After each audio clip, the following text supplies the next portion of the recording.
पनवा जे खैला हो भैया पितिया ने रंगलाई ठाम।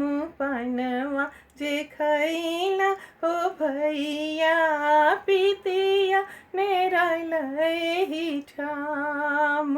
ओही पितिये बहिनी भैया के खोजाले निशान।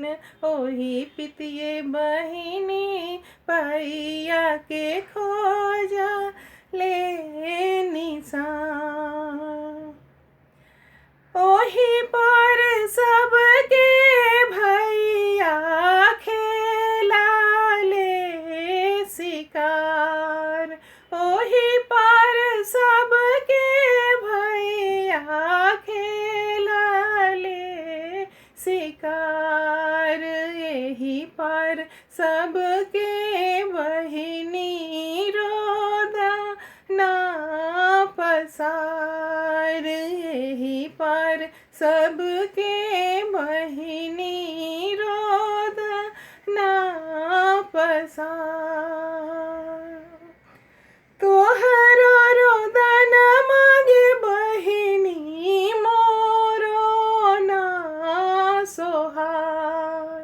तोहरो रोदन मागे बहिनी मोरो ना सोहाय। बाबा के संपत्ति आगे बहिनी आधा देबोगे बाट।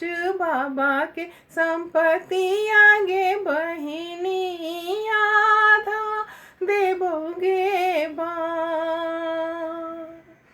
बाबा के संपत्तिया हो भैया लाछमी तोहार।